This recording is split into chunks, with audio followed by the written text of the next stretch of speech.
Has fast fashion killed personal style? This is something that I've been thinking about a lot lately. When I grew up, I would look through magazines and hunt for new things and, look at TV shows and get inspired by old movies and other things to kind of develop my own personal style.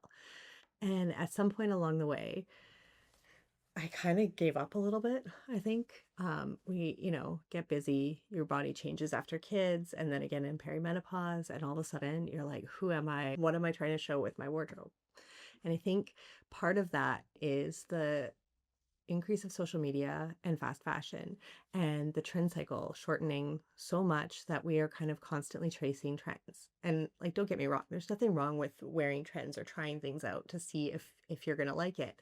But the thing that I think has really become challenging for people is that we see these kind of almost like boxes that you get put into: quiet luxury, your cottagecore, your the mob wife trend.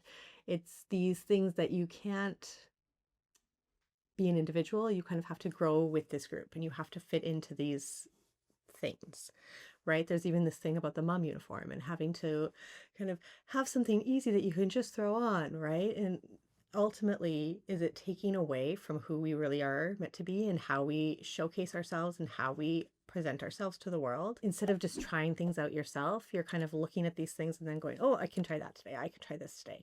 But it's taking away this individuality that I think we used to have, right? We used to be able to get our style from the music we listened to, from the shops that were in our town. But now that they're kind of all the same worldwide, it really limits that sense of individuality. Think about style icons of the past, right? There's Audrey Hepburn, there's Marilyn Monroe, even in more recent years, Diane Keaton, right? You knew she always looks a certain way. She's going to be wearing high neck or a collared shirt and kind of have that menswear inspired look. But I'm thinking about people that are kind of my age and younger, and I don't see that same thing, right? It seems that everyone else is kind of just trying on a trend, or it's very much their stylist puts them in something, but it doesn't necessarily feel like unique to them. So I find that really interesting that, maybe we have lost a little bit of that personal style. But I also wonder, if you want to create your personal style and build that, how do we go about doing that? So for my first tip would be to do a style challenge. Honestly, that has kind of solidified the way that I like to dress, the way that I feel comfortable, and the way that I want to show up in the world. It has become so much easier for me to now do that every day, right? Because I've tried on all my clothes. I've said I've gotten rid of the things that don't feel good and don't feel like me. I've played in my closet, which I think is really huge. That now I've kind of gone through everything. I've looked at what I have, looked at what outfits I really liked. And I guess part of it is taking pictures of yourself each day.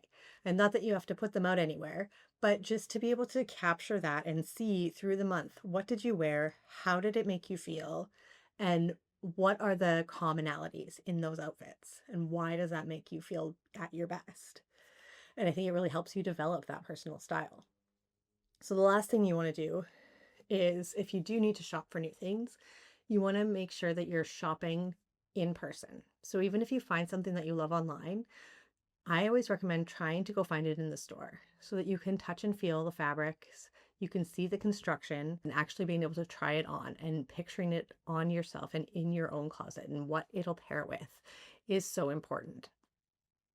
Another thing to do is try thrifting, right? We can get silhouettes and styles in thrifted goods and so much better quality than we can ordering online or buying in a lot of stores in a lot of cases.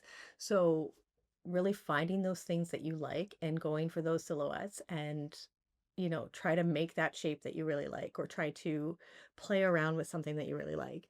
And I think it's also going back to the way that we used to do it, right? Where we're getting inspired by a magazine. I picked one up today for the first time in a long time because I just felt like, there's something about this physically flipping through something and looking at things and deciding how you're going to put them together. And not only that, it could be, architecture, old movies, TV shows. I get inspired all the time watching shows and saying, oh my gosh, I love the way that that looks. And then I analyze it and think, okay, well, why do I like the way it looks? What is it about the style that is appealing to me, right? Is it like, oh, it looks really flowy and nice in the bottom, or it's a dress and it's very well fitted and tailored, and that, appeals to me. And so I think by kind of really thinking about it and taking more time in your day, because it's easy to get kind of set in your ways, and you don't want to think in the morning. You just want to get up and get breakfast on and not have to worry about it. But putting in that little bit of extra effort will help you feel more confident. It'll help you have a better day. Just you'll feel better about yourself. You'll feel good. You'll feel unique, and all those things that I think we're trying to achieve, but that this weird world of influencer has kind of taken away from us in a way. Drop your thoughts in the comments below. I'd love to know if you think your style has been hijacked by fast fashion and social media, or if you've been resisting. Don't forget to like and subscribe. Thanks for popping in.